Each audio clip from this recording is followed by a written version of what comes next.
Every web application architecture needs a templating engine, some way of reusing markup, either on a grand scale, such as in every web page, like for example for your website's layout, or if you need to encapsulate just chunks of markup that you want to use here and there.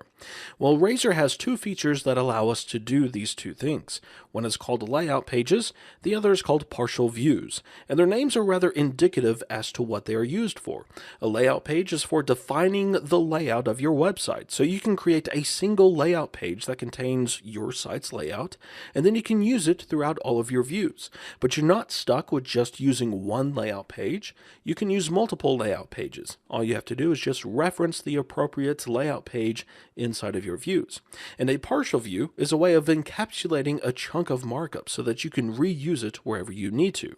Now, there are some other things about a partial view that we are not going to cover in this lesson, but we will whenever we start to pass our models to our views. Well, let's add a layout page. Let's right-click on our Views folder, and let's add a folder called Shared. Now, we technically don't have to put a layout page inside of the Shared folder, because whenever we reference a layout page, we do so by that file's path. However, it is convention to put it inside of the Shared folder because it is a shared asset. So let's right-click on Shared, and we want to add an MVC5 layout page, and then we get to name it. Now, there's no magic in the name of a layout page. The MVC framework isn't going to be looking for a file with a particular name. So we can call this whatever we want, and I'm going to call it underscore layout. Now there is a little bit of magic in the underscore, because the MVC application is not going to serve anything that begins with an underscore. So there's that. But at the same time, it's also not going to serve anything inside of our views folder. This is just one of those things because the views folder is there for generating output. It's not there to be a resource that you can request. So if we made a request for our application /views /products /index.cshtml, we are going to get a 404 because as far as the application is concerned, that resource does not exist, but it is an asset that is used by the application to generate the output. So now we have a layout page, and there are two Razor expressions here. One uses a view bag object, which is something that we will talk about in a few minutes, and then we call this render body method. Now we have two types of pages. We have a layout page and a content page. A layout page, of course, provides the layout, and the content provides the content that is output wherever you call the render body method. So let's open up our index.cshtml file. And we want this to be a content page because we want to use our layout page.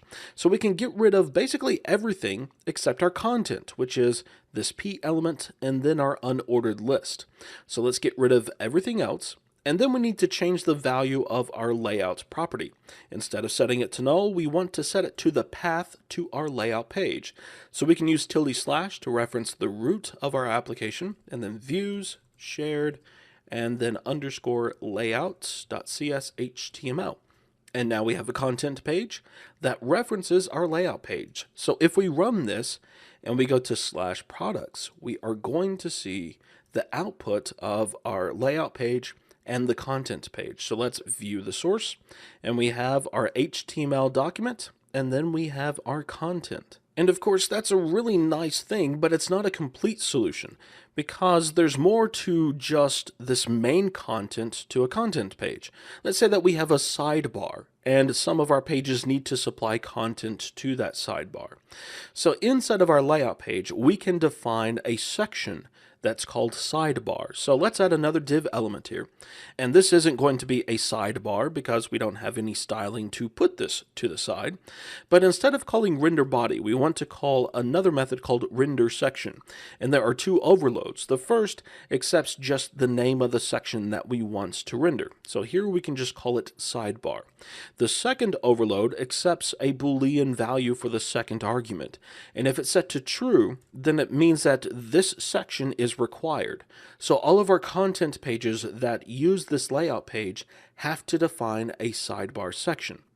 And of course, if you set it to false, then that section is not required. Now, the default is true, so you can omit that second argument, but a lot of times you will still see the true value being passed, and that's just for our sake, so that whenever we see it in the code, we know without a doubt that that section is required. Now, if you try to use a layout page that has a required section, and your content page doesn't define that section, you end up with an exception. So let's go ahead and let's see that in action. Let's go to /products, and we are going to run into an exception because the content page does not have a section defined as sidebar. And there you can see what the actual error is. Section not defined, sidebar. So we need to add that sidebar. So let's continue on, and let's add the section to our content page. You add a section by using the @ sign followed by this section keyword, and anytime you see the highlight, you know that you've done something good. So we want @section and then the name of that section, sidebar, and then a pair of curly braces. And then everything inside of the curly braces is the content that's going to be used for that section. So let's add this is the sidebar, even though it's not the sidebar. And let's go back to the browser and refresh, and we're going to see our original content as well as the sidebar. So let's make our sidebar not required. So let's pass false here. And then let's not pass, or then let's not define this sidebar. Now, because our sidebar is no longer required, we will not get an exception whenever we don't supply that section. But the HTML that surrounds that render section method is still there. You can see that we have that div element. And you can hide that if you wanted to. I know in some cases you don't want to, like for example a sidebar. You would probably want that HTML to still be there. But in case if you wanted to not output that HTML, you can go back to your layout page and you can use an if statement. There is a method called isSectionDefined. You supply the name of the section that you want to check for. If it is defined, then of course everything inside of the if statement will be output. Otherwise, it will not. So let's go back and let's refresh. And if we look at the source code, once again, we are not going to see that div element. We just have the div element that our main content is in. Well, let's add another view. So let's go to our products controller. And for our show category method, instead of returning a string, let's return view. And we of course need to change the return type to action result. And then we want to add a view for this action method. So let's right click, let's add a view, and let's check this use a layout page. Then we want to browse for our layout page. So we go to views and then shared, and then there we have our underscore layout.cshtml. We'll click OK. And this is going to create a content page. It has no HTML boilerplate. It simply has our content. Let's change this to category, and then the layouts property is automatically populated, and then we also have this title. Now this view bag is a dynamic object, and it's a way that you can pass data between your content pages and your layout pages. It's also a way that you can get data from your controller to your views, although you won't want to do that very often. But in this case, we want to set a title for all of our content pages. So here we want our title to be category, and then we are going to display that information right here on line 6, where we are outputting the title. So in all of our content pages, we can simply say viewBag.title equals and then whatever title. Since this is the index for our products, let's call this all products. And now whenever we go to the index for our products, we will see this in our title. Now let's go back to our show category view and let's add that sidebar section just so that we have a view that doesn't have it and then one that does. And let's say that this is the sidebar, and then we have our view. Now, one thing, we have a layout property in both of these content pages, and that's okay right now, but as our application grows, as we have more views, it becomes rather redundant, and it would be nice if we could just say, hey, all of our views are going to use this layout page. And we can do that with a special file called a view start file. It goes inside of our views folder, so let's right click on our views. And there's not a template for a view start file, but all it is essentially a content page that just defines the layout property. So we could add an MVC5 view page with a layout, and we want to call this underscore view start. Now there is magic in this name. The MVC framework is looking for a file specifically called underscore view start, but we simply want to specify our content page. And now we have our view start page. So for all of our views, this view start page is going to execute first, and it's going to set the layout property on all of our views. And if we had some other code that we wanted to execute for all of our views, we could put that inside of here as well. But the most common use is for setting the layout. So inside of our show category view, we can get rid of that layout property. We can go to our index view. We can get rid of the layout there.